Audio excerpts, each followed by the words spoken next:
अरे मतलब वही का भिंडिया तो बुझा तक कौन टूल ले ले बा। हम काटाना मेहनत से रोपले बानी कि 2 पैसा आमदनी होई। ई बुढ़ापा में हम काटाना तकलीफ झेलतानी। ई तो हम इनु जानतानी।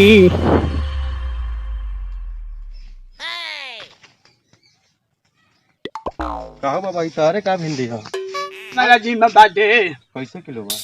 कैसे किलो बा? 20 रुपया किलो बा ए बाबू। 20 रुपया किलो बा? हाँ 1 किलो तुरबा ना तो हमरो काम बा। तुरवा दी हाँ तो ओकरा खातिर तो रुके के पड़ी ना तो अपने ले टूटे के पड़ी है बाबू। तुरबा दो बाबा हमारे जाए के बतानी दूसरा जगह बतानी काम बा। आई के 2 आदमी जरूरी तनी दोपहर में। अरे तो देखो तारा हमारा टेहू ना ले चलिए नहीं के दादा हमारा ले ना तुराई न हो।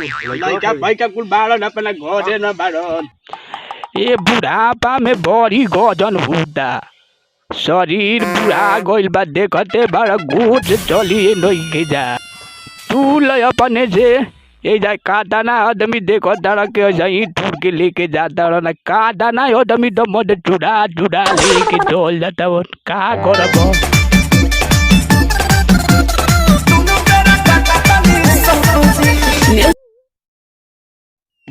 हेलो हाँ पापा का गाड़ी धरा गई कहाँ? बक्सर में? ए तारा का माना कोई बाकी गाड़ी लेके मत जाया कर लॉकडाउन में। तारा बुझात नहीं खे पुरान गाड़ी भी है गाड़ी लेके चल जाएगा बा। हाँ ठीक बा हम आधा घंटा में आवता नहीं।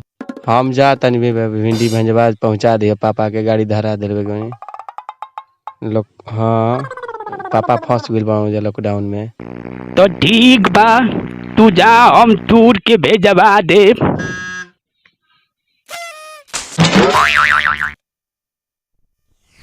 अब तो हमारे टूरे के पड़ी घर पहुँचावे के पड़ी। कौनो लड़का रहता जन तो टूर के भेजवा देती। लागता घर से लड़का भैका कोनो है ना। ए मन चल अब टूरल भिंडी।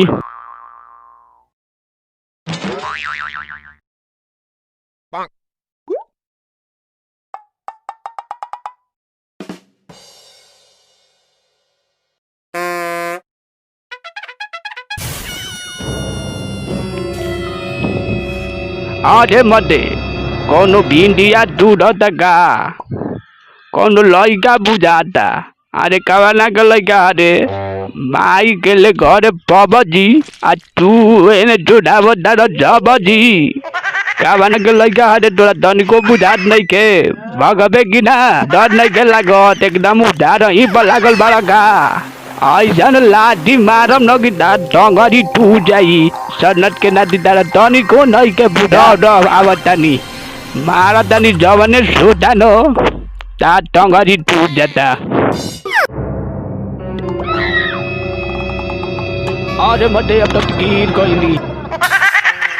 अच्छा तेहु ना अब टूट गई कावा ना के लइका रहल ए दादा। मन तो ताते चलो अब भिंडी टूटे।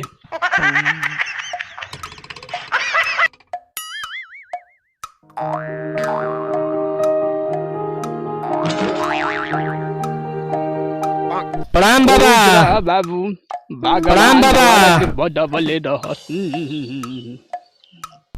अरे बाबा हई कुर्तवा में का लागल बा हो? अरे मर्दे हाँ साँचो के। अरे मर्दे ई त हमरा के बजान क के द देले बालो सन। अरे मर्दे कुछऊ नहीं के लागल का एक के मजाक करत दर जाए तने के तनको नहीं के बुझात। अरे बाबा तोहर भंटवा कहाँ बा हो? ए बाबा तार भिंडिया लौकता हो। हई उठा के लटिया पीट देही तो लोग के दर हई छोटावा न ऐसन छोटा मारम न कि ठीके हो जइब। अरे मर्दे कुछऊ नहीं के लागल का एक के मजाक करत दर जाए तने के तनको नहीं के बुझात। भाग जा ना तो अपना अपना घरे ना तो बड़ी मार मारो।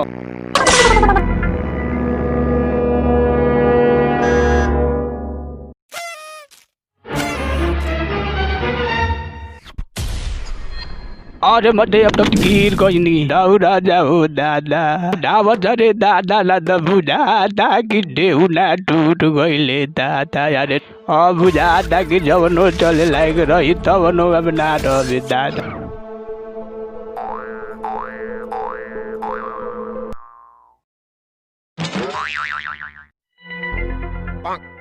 ए बाबू तनी एने अब तो ल 1 किलो भिंडी टुले बानी ले जा घरे आ अपना पापा ले को दियो कि तनी पैसा घरे विदा करा दिहन ए घड़ी देखते बड़ा कोरोना में पैसा के भाड़ा महामारी चल हम कह देम गपदा पदा पदा प गपदा सा सा सा गपदा पदा पदा